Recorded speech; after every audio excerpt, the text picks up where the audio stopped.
Hi everyone, I'm Jennifer Mitchell, and today I'm sharing how I turned my life around after years of financial abuse.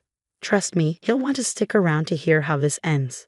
Honey, I need some money for groceries this week. I barely looked at Jimmy as he lounged on our leather couch, the same one he spent $5,000 on without consulting me. Didn't I just give you money last week? What happened to that? He asked, eyes still glued to his phone. That was for utilities, Jimmy, I reminded him. You know I track every penny in the spreadsheet you make me keep. Fine, he sighed, tossing his wallet onto the coffee table. Take $100 and keep the receipts. This was my life for 4 years. I had given up a 6-figure marketing career because Jimmy insisted that a wife's place was in the home. Funny how managing the home meant groveling for necessities while he spent lavishly on golf clubs and business dinners. One afternoon, Linda, Jimmy's sister, barged into the house, waving her hand adorned with a massive diamond ring. Jennifer, you won't believe it. Derek finally proposed, she squealed.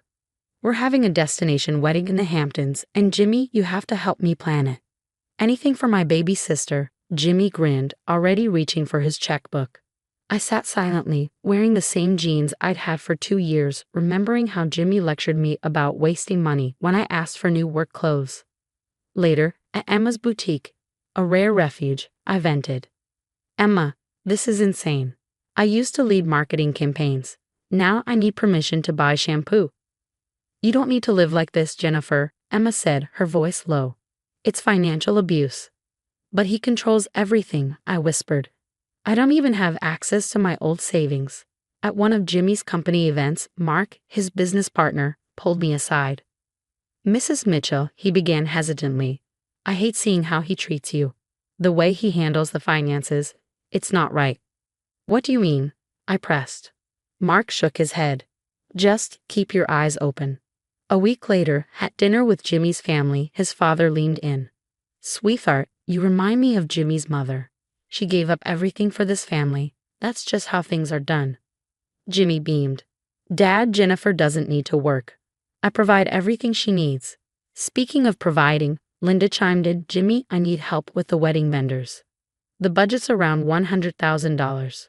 Of course, anything for my sister's perfect day, Jimmy said, flashing his new Rolex. My hands trembled as I gripped my water glass. I thought about how I had returned a $25 book last week because Jimmy deemed it non-essential. But they had no idea what was coming. The breaking point came during another argument about money. You need to look presentable for my sister's wedding, Jimmy said, scrolling through wedding plans on his phone. I was thinking of buying a dress from Emma's boutique. It's just $50. Jimmy's head snapped up. $50? For a dress? Are you insane? It's a $100,000 wedding, Jimmy. I can't wear the same dress I've worn to every event for 2 years. He sneered. You're always after my money. You're nothing but a gold digger. A gold digger? I gave up my career for you. I asked permission to buy toothpaste while you're throwing thousands at Linda's wedding. That's different. She's family. You're just. He stopped himself, but the damage was done. A few days later, Emma dropped a bombshell. Jennifer, something doesn't add up. Jimmy claims he can't afford a $50 dress, but I just heard he bought a $155,000 watch. What? I gasped. There's more, she added. Remember that big marketing campaign his company did? The budget was triple what he told you. At Linda's engagement party, Mark cornered me, drunk on Martinez. You know what's funny? He slurred. Jimmy Axe broke around you.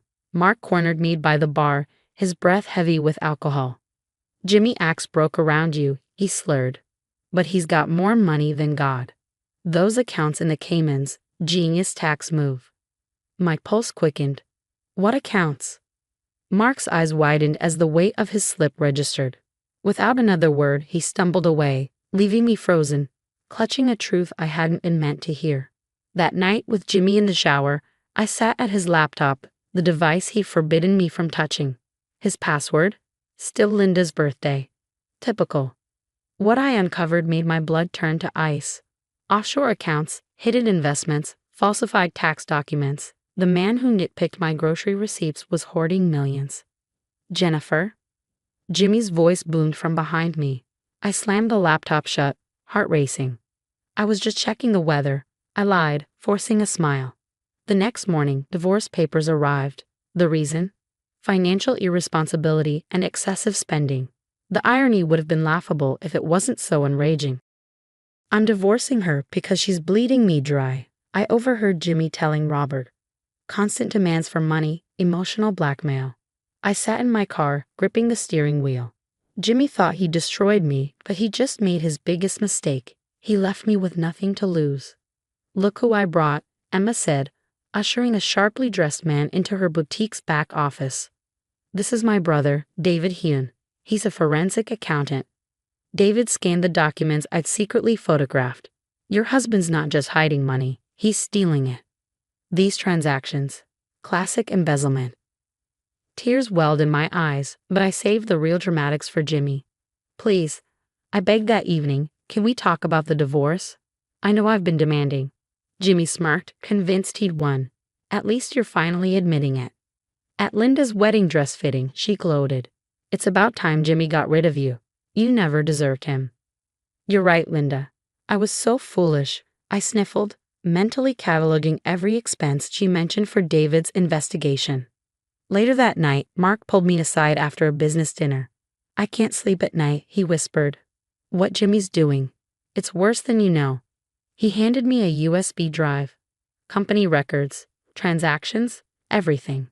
Jimmy promised us guaranteed returns. Catherine, one of Jimmy's clients, confessed when I tracked her down. Now our life savings are gone. He blamed market fluctuations. David's face hardened as he reviewed the USB files. Jennifer, Jimmy's been siphoning money from multiple accounts, including. He hesitated. What is it? Your father-in-law's retirement fund. I recalled Robert's proud speech about family loyalty. Meanwhile, Jimmy had drained his own father's savings. The Phoenix development, Mark revealed in another clandestine meeting. Total scam. The money went straight into Jimmy's offshore accounts. At least 15 investors lost everything. Emma helped me maintain the facade of the devastated wife. Just keep playing along, she advised. Let him think he's winning. I've been so blind, I told Jimmy over dinner, watching him gloat. You were right about everything. Well, I'm glad you're finally seeing reason, he replied, admiring his Rolex probably bought with his father's stolen money. The wedding's next week, Linda announced smugly. Try not to embarrass us, Jennifer. Little did they know, while they were busy selecting flowers and tasting cakes, David was compiling enough damning evidence to sink Jimmy's entire empire. Jimmy thought divorcing me would silence me. Instead, he'd given me the perfect opportunity to destroy him. At Linda's rehearsal dinner, I watched them laugh about my supposed gold-digging ways. They had no idea that in just a few days, their entire world would collapse. Sometimes, karma needs a little push, and I was ready to shove with everything I had. I now pronounce you husband and wife. The priest had barely finished when chaos erupted. FBI agents stormed into the pristine ceremony, their badges flashing under the afternoon sun. Jimmy Mitchell, we have a warrant for your arrest on charges of tax evasion and financial fraud. Linda's perfect Hamptons wedding unraveled in seconds. This must be a mistake, she shrieked, her white dress swishing as she stepped in front of the agents, arms outstretched. What's happening? Robert demanded, his face pale as he clutched his phone. Jimmy, why is my retirement account showing a zero balance? Mark stepped forward, his voice steady yet cold. The company's internal audit revealed significant discrepancies. Mr. Mitchell has been embezzling funds for years. All eyes turned to Jimmy, who was already in handcuffs. His gaze locked on me, furious. You did this, he hissed. You vindictive. Actually, his lawyer interjected during the arraignment days later. The initial tip came from multiple sources, including your own business partners. Within weeks, Jimmy's empire crumbled. The headlines were everywhere. Local business mogul indicted in multi-million-dollar fraud scheme. I can't believe you lived in my house while planning this, Linda spat at me during one of the court proceedings. Like you lived in your brother's house while he stole your father's retirement? I shot back. Robert hadn't spoken to Jimmy since discovering his empty accounts. I defended you, he told him, his voice heavy with regret. I told Jennifer to be more like your mother. Now I see. I taught you to become your father, a thief and a fraud. Jennifer, please, Jimmy begged during one of his jail visits. His eyes were sunken, his arrogance shattered. I'm sorry. The dress, the control, everything. We can start over. I smiled, calm and collected, like I started over with my new marketing agency or my partnership with Emma's boutique. No thanks, I'm done asking permission to exist. The divorce settlement was sweet justice. Turns out, hiding assets during proceedings really irritates judges. Jimmy's attempts to shield his money only strengthened my case. Karma's something else. Emma mused as we toasted the agency's first major client, Jimmy's biggest former competitor. All because he wouldn't buy you a $50 dress, she laughed. I adjusted my designer blazer, bought with my own money. The dress was just the final straw. He never saw me as a partner, only a possession. Mark now runs the reformed company with a policy of full financial transparency. Linda's second wedding was modest. Her new husband, I heard, believes in joint checking accounts. Jimmy, he's still serving his sentence, sending tear-streaked letters I'll never read. Meanwhile, I was featured in Business Weekly for my innovative marketing strategies. The interviewer asked if I regretted giving up my career for marriage. Actually, I smiled. Losing everything showed me how much I could achieve. My office now overlooks the building where I once begged for grocery money. Every time I glance at that view, I'm reminded, hitting rock bottom means you have a solid foundation to rebuild. As for that $50 dress, I now have a closet full of them. Because these days the only permission I need is my home. What would you do if you discovered your spouse was secretly wealthy while making you beg for basic necessities? Would you expose them immediately or play the long game like I did? Drop your thoughts in the comments below. I'd love to hear your perspectives. If this story resonated with you and you want to hear more about overcoming toxic relationships and reclaiming your power, hit that like button and subscribe. Your support helps us share more stories of triumph over abuse. Remember, sometimes the smallest things, like a $50 dress, can be the thread that unravels an entire web of lies.